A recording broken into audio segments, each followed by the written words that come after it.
What we're doing is we're going to rebuild the Hullavator.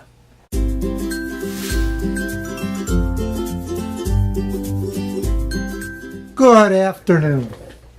What we're going to do now is we are going to replace the gas shock in a Hullavator. I've already done one. I didn't want to show you how foolish I would look. And at the end I'll go over all the parts needed and how you can do it with the minimal tools. So I didn't have everything that the gentleman that originally did it had.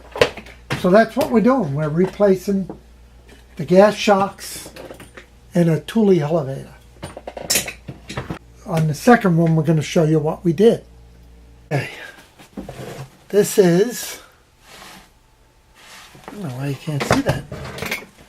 This is the full Hullavator as I had them set up. So what we got to do is take it all apart. You'll see this knee pad here.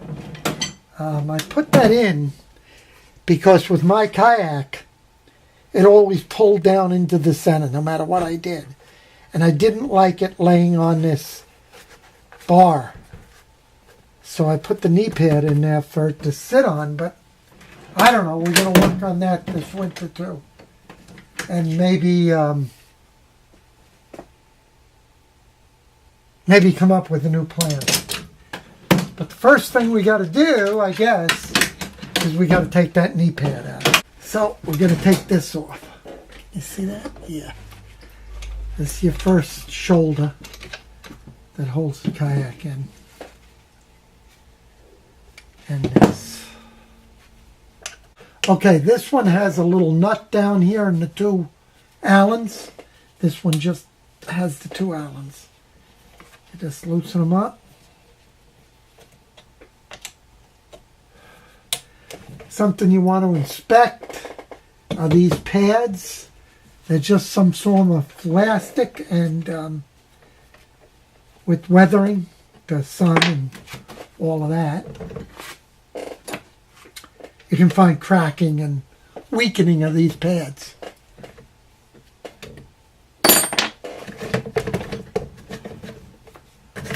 And that's it. Make sure you got all your little, yeah, see I only got one.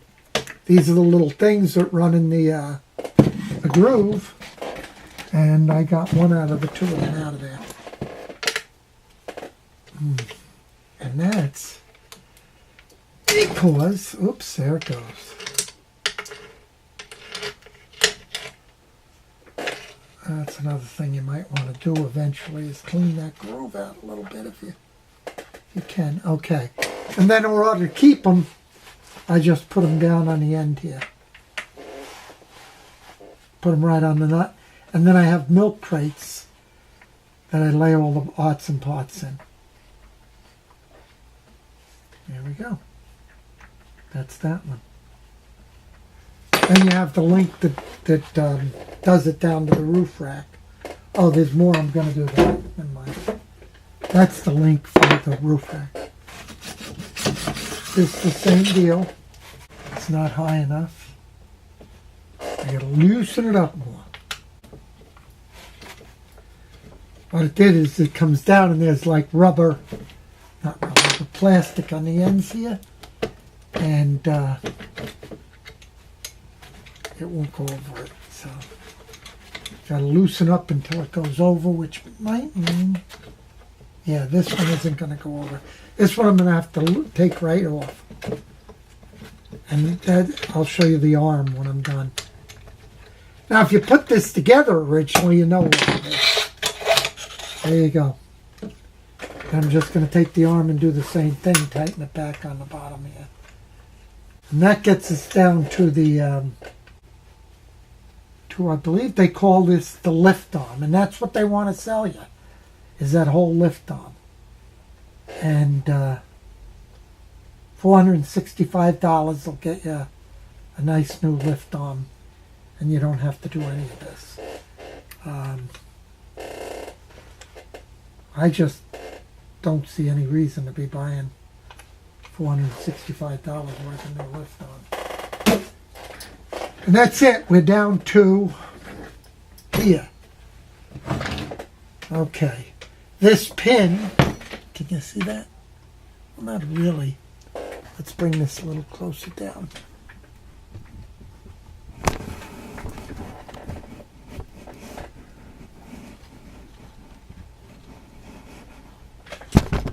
Yeah. Make this better. Okay. There's a pin right here. Right there. And that's the movement end of the shock arm. Okay. Ooh. Wow.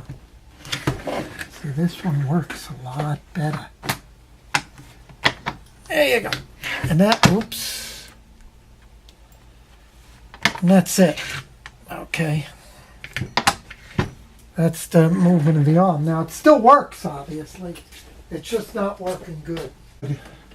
And sometimes it doesn't work in kayak, and I can't have that. Because if I'm alone on the beach,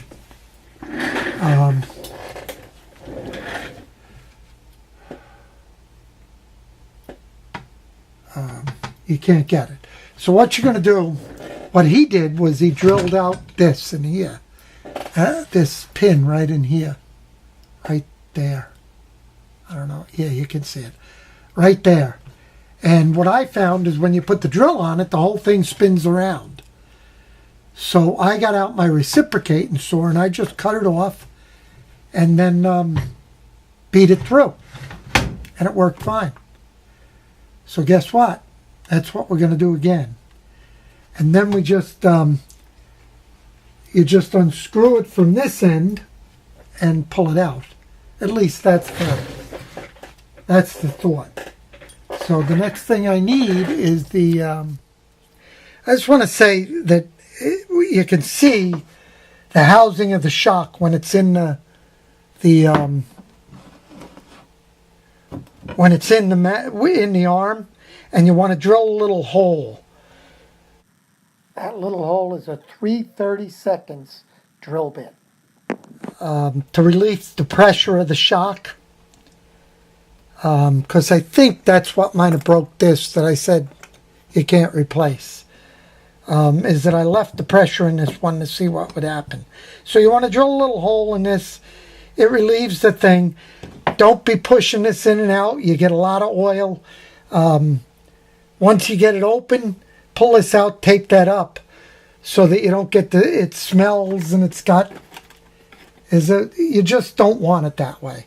You want to get it taped up so that you don't get that odor and stuff. So that's your shock. Okay, I'm still missing something here. Again, this is using the tools that I have and doing it the way I think it works the best. This may be a little overkill, but it works.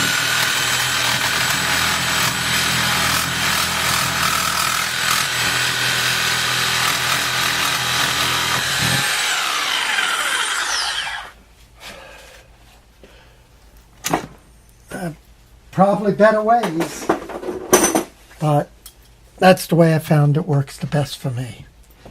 So now you have to get that pin out of there, that side out of there, which is interesting this time.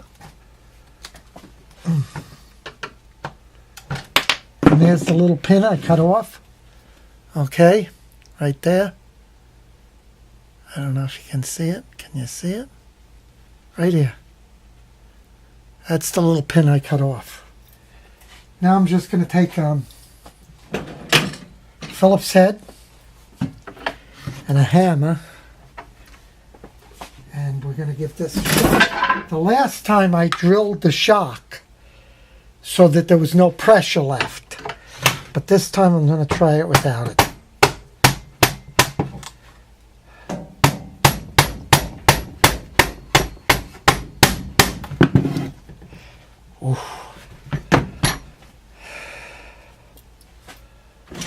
Okay, it does make it a little more sticky wicket. Makes it a little more of a sticky wicket without drilling the shock. I don't know what I did with the big... Oh, I know. I don't know where they are. We'll find them. We'll use the little ones. That already give me enough pressure. Oh.